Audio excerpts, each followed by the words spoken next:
Hello, this video is going to be used to show you how to set up your history notebook for my class.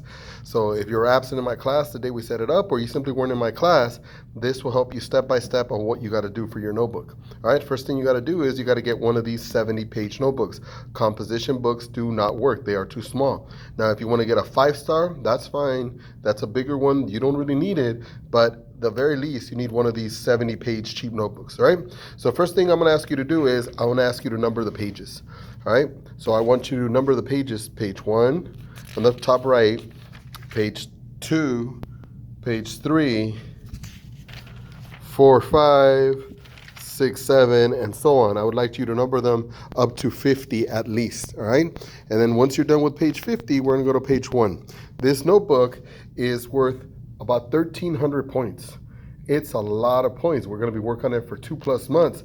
So if you ever lose it anywhere, in a classroom, in the auditorium, in library, career center, counseling office, or simply leave it in the quad somewhere, if you do drop it or lose it, you want somebody to pick this notebook up and think important, not I need to throw this away. Have them want to turn it in.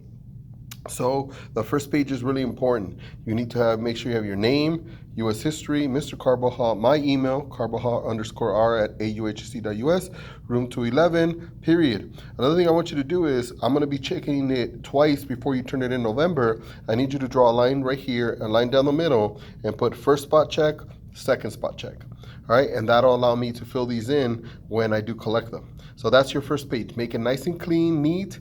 Some people on this side have even written, this is important, please don't throw me away. That's your call if you want to write that or not. All right, then we go to page 2. Page 2 is a table of contents. What I need you to do on page 2 is, on the pink line, I need you to draw the line down the middle, or down the line. On the left side, you write page number. On the right side, you write assignment. And then table of contents, the same thing for page 3. And what you're gonna do is here, you're gonna start to fill it out. Like you would put page 1, you put cover page. You know, that was page 1, the cover page. Then you're gonna put page 2 and 3, table of contents. All right, and then you're gonna fill it out. Like 4 and 5, which I'll get to in a minute, is daily geography. So back here, you would write, on the third line, you remember page 1 is a cover page, 2 and 3, 2-3 is the table of contents, 4-5 is daily geography. So this is what it should look like for now. All right, on page 4 is daily geo. Now this, you do not have to write in. I'm gonna give you a little slip of paper printed out and you will glue it. You just need to give yourself about 8 lines. All right, so count 1, 2, 3, 4, 5, 6, 7, 8, and then draw a line across. And then this line right down the middle. All right, and put daily geo on the top. Now on the left, I want you to write this in. CS, C/S, C, PF, PF, PF. All right, it stands for coordinates, country or state, capital of the country or state, and physical feature 3 times. All right, when we put in the entries of daily geo, you don't have to write all this in. The next time you just come here, skip a line, and you write C, CS, C, PF, PF, PF, and then you fill it in based on the stuff that we do with daily geo. And I'll explain that later. On page 5, all I want you to put is daily geo and then a line right down the middle. All right, so once again, it's on page 4. Do not copy this down. Just leave about 8 lines and then draw a line, then a line down the middle, but do copy this part. All right, page 6 is RevCon unit page, is our first unit, the Revolution Constitution unit page. Make it big, the entire page, and it should be on page 6. Page 7, leave it alone.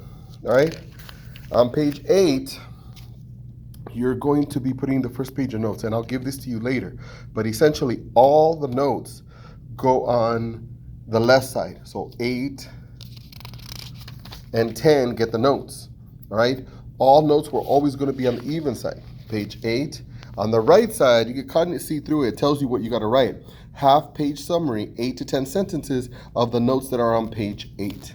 So basically, whatever we have gone on through here, we've discussed them, you've written about them, you've talked about them with a partner and with me. Once you're done going through that process, then you write an 8 to 10 sentence summary, about a half a page. If you write this really small, it should be about half a page. If you write really big, it might be almost the whole page, because 8 to 10 sentences is a good amount of writing.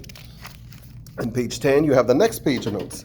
And because these are the next set of notes, you're going to T4 this, talking to the text, discuss, and then you're going to write another 8 to 10 sentence summary. So for every page of notes, is a summary.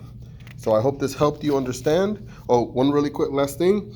All my notes will have a title that tells you what it's about. This one is about the revolution, and then I'll have a number telling you what number they are. This is simply to keep you in order. So I might say, all right, open up the review unit and open up to notes 1. You don't have to remember that it's the revolution notes. You just have to know that it's notes 1 or notes 2 or notes 3 or so on. All right? Hopefully this helped you set up your notebook. If you have any questions, let me know.